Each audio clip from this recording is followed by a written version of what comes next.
The Wounded by Philip José Farmer.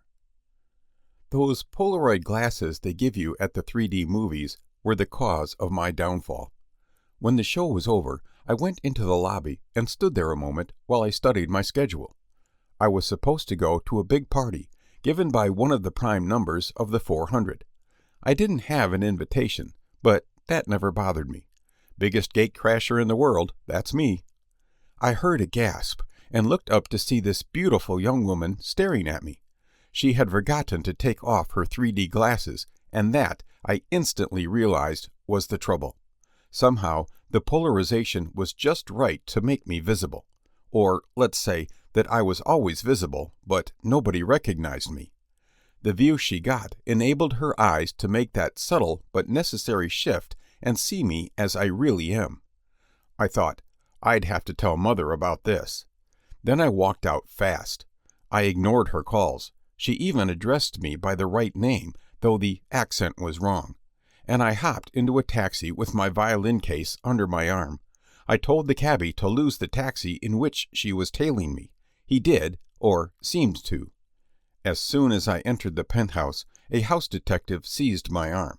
I pointed to the violin case under my arm.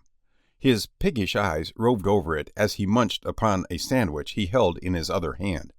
He was one of the wounded, always eating to stuff the ache and the hollowness of it. "Listen, kid," he said, "aren't you sort of young to be playing in an orchestra?" "I'm older than you think," I replied. "Besides, I'm not connected with this orchestra." "Oh, a soloist, eh? A child prodigy, eh?" He was being sarcastic, as many of the wounded are. I could pass for 25 any day or night. "You might call me that," I said truthfully. "One of our hostess's cute little surprises, eh?" he growled, jerking a thumb at the tall, middle-aged woman standing in the middle of a group of guests. She happened at that moment to be looking at her husband. He had a beautiful young thing backed into a corner and was talking in a very intimate manner to her. The light was just right, so I could see the flash of green deep within my hostess's eyes. It was the green of a long festering wound. Her husband was one of my casualties too, but his clothing covered the swelling of the injured spot. The girl he was talking to was pretty, but she was one of the half-dead. Before the party was over, however, she would come to life with the shock of pain. When I hit them, they know it. I glanced around at the partygoers, many of whom exhibited the evidences of their wounds like the medieval beggars who hoped to win sympathy and alms by thrusting their monstrous deformities under your nose. There was the financier whose face-twisting tic was supposed to spring from worry over business. I alone knew that it wasn't business that caused it, that he looked to his wife for healing, and she wouldn't give it to him. And there was the thin-lipped woman whose wound was the worst of all, because she couldn't feel it and would not even admit it existed. But I could see her hurt in the disapproving looks she gave to those who drank, who laughed loudly, who spilled cigarette ashes on the rug, who said anything not absolutely out of Mrs. Grundy. I could read it in the tongue she used as a file across the nerves of her husband. I wandered around a while, drinking champagne and listening to the conversation of the wounded and the unwounded. It was the same as it was in the beginning of my profession, a feverish interest in themselves on the part of the unwounded, and a feverish interest in their healers on the part of the wounded. After a while, just as I was about to open my violin case and go to work, I saw the young woman enter, the one who had recognized me. She still had the 3D glasses. She carried them in her hand now, but she put them on to glance around the room. It was just my luck for her to be one of the invited. I tried to evade her search, but she was persistent. She swept triumphantly towards me finally. She carried a large cardboard box in her arms. She halted in front of me and set the box at her feet. Certain she could identify me from now on, she then removed her glasses. She was very beautiful, healthy-looking, and with no outward signs of her wounds. If it hadn't been that her eyes were so bright, I'd have thought she was one of the half-dead. But there was no mistaking the phosphorescent glow of the warm wound deep within her eyes. I glanced at my watch and said coolly, "What's on your mind, miss?" "I'm in love with you." She said it breathlessly. I had trouble suppressing a groan.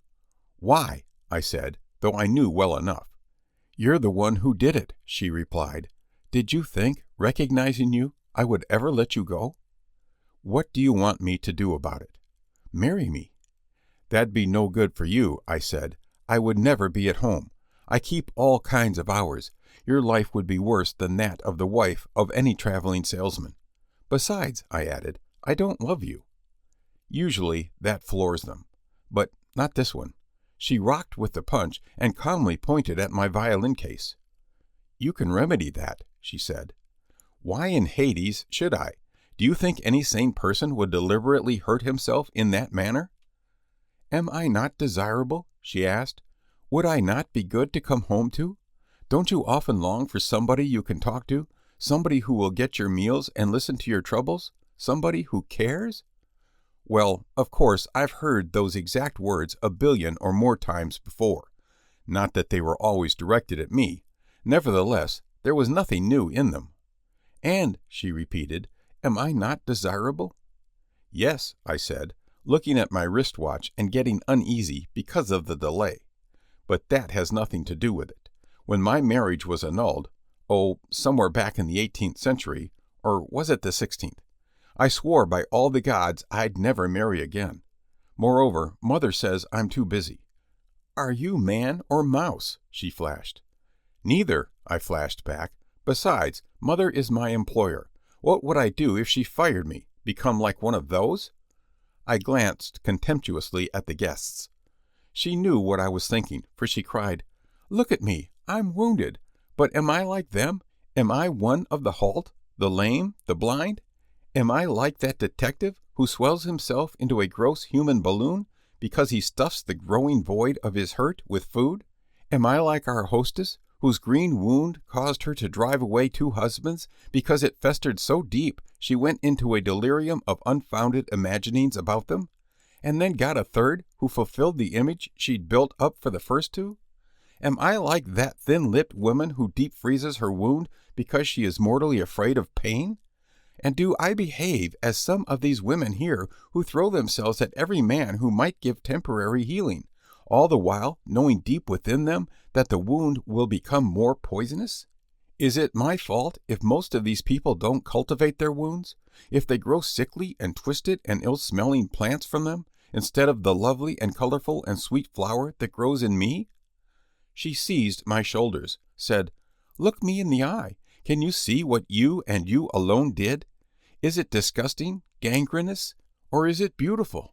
And if it does turn poisonous, whose fault is it? Who refused to heal me?" Her eloquence was overwhelming. I trembled. I wasn't affected when I overheard other wounded addressing their potential healers thus. But when I was talked to in such a manner, I shook, and I remembered the early days when my first wife and I had tended each other's injuries. "Sorry," I mumbled, abashed before this raging yet tender mortal. "I must be going." "No, you don't," she said firmly. She stopped and lifted the lid from the paper box. I saw it was crammed with those damned 3D glasses. "After I tailed you here," she said, "I returned to that theater and bought 100 tickets and with them got these.